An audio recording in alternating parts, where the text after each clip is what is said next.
Arsenal versus Liverpool.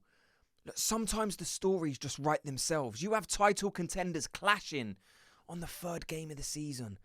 Is this going to be easy? No, of course it's not. It's Liverpool. Look, are they slightly overrated? Yes, in my opinion. But that doesn't mean they're not a great side.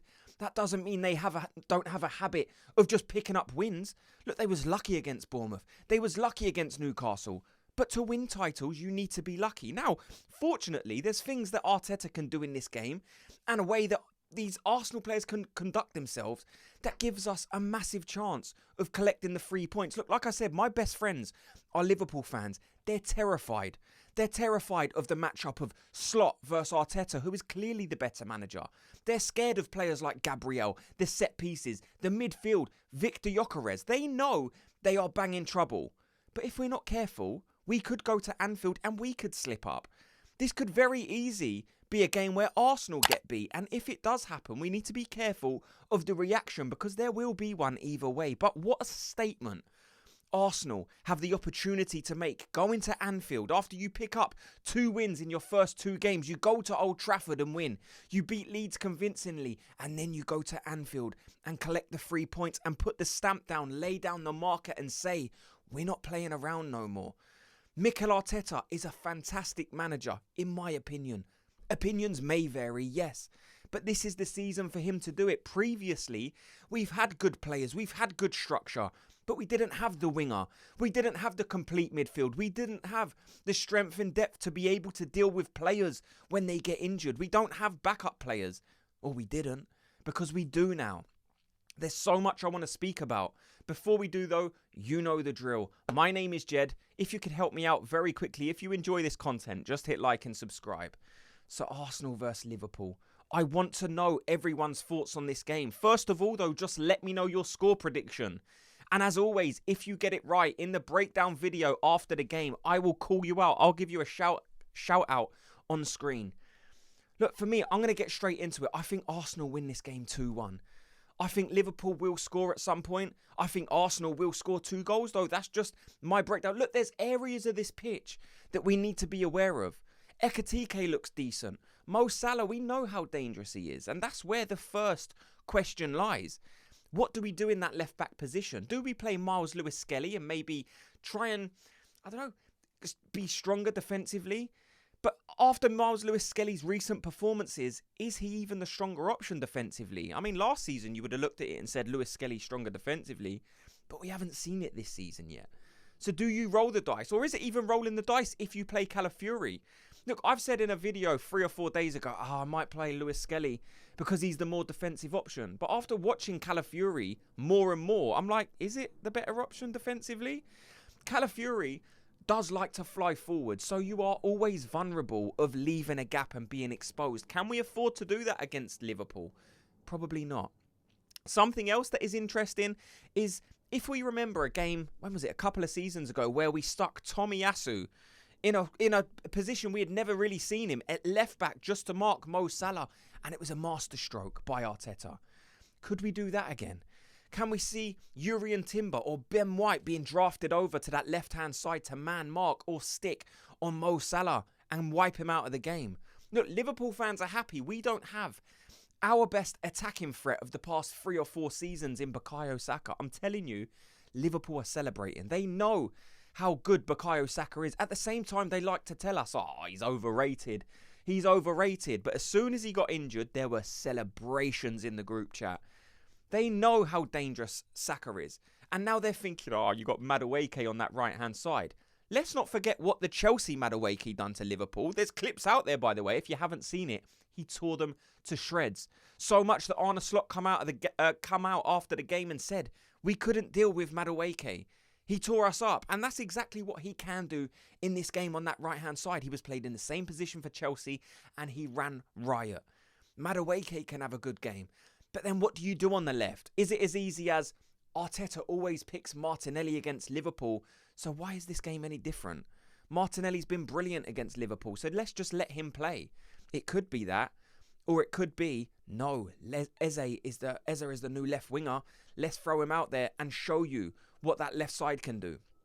Arsenal have been right side dominant. Let's show you how strong our left hand side can be. We've got Calafiori who will fly forward. We've got Eze who is so unpredictable, a dynamo, a man, a magician who can just make things happen.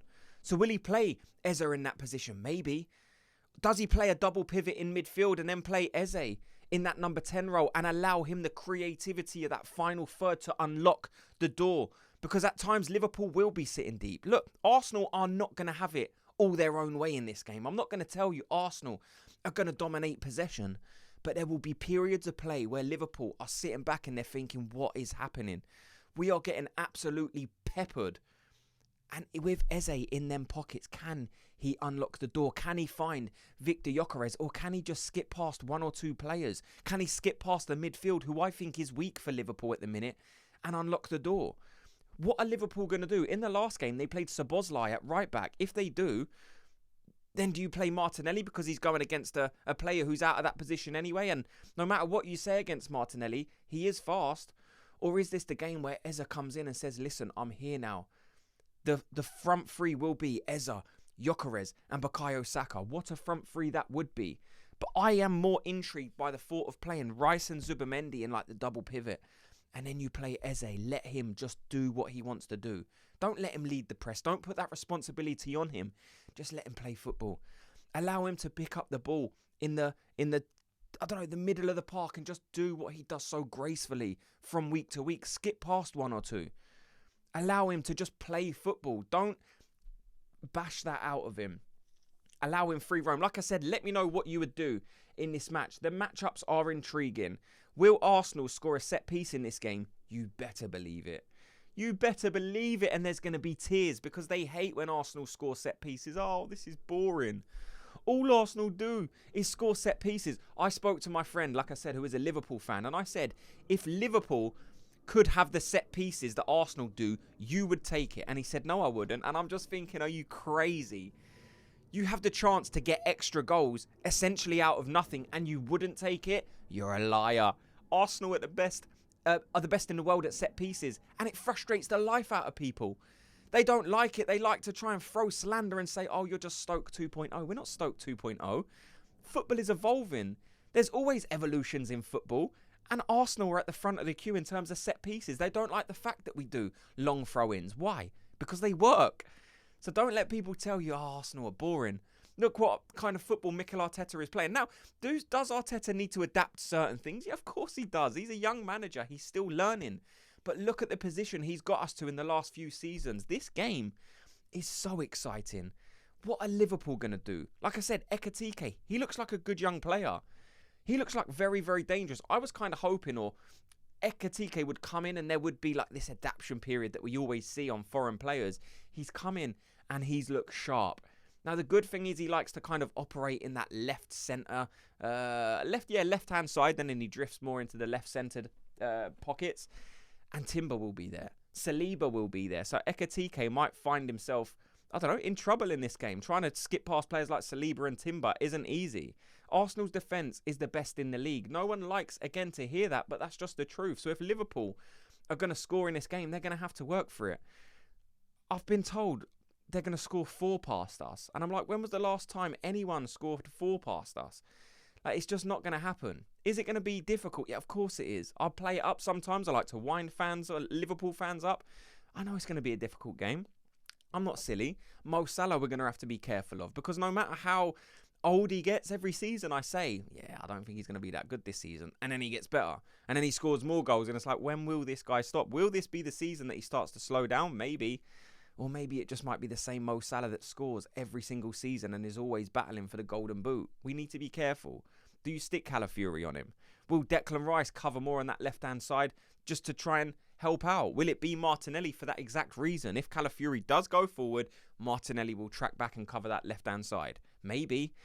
Liverpool's midfield, I see a weakening there. And with that midfield of Rice, Zubimendi and Eze, I'm looking at it and thinking we can dominate their midfield. I'm not saying we're going to dominate every passage of play. But a lot, like the saying of midfield wins matches, is because of that. Like, it's so important having a strong midfield is essential to winning games. You win or own the middle of the park, and then you can go on to do anything. Victor Gyökeres, we haven't even spoke about him yet. What is this guy going to do in this game? Will he have the confidence of that Leeds game? Look, in the first game against Man United, he was still finding his feet. His fitness was low. Clearly it was low. He didn't have a pre-season. He wasn't training. Playing against Leeds early on in the game, maybe he was frustrated. Maybe he was, I don't know, flashing or rushing his chances. But he scored that first one, and it seemed to give him a lift.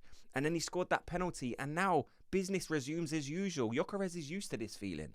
Going into games where he's just scored 2 in the last one, let's see Victor Gyökeres kick on now.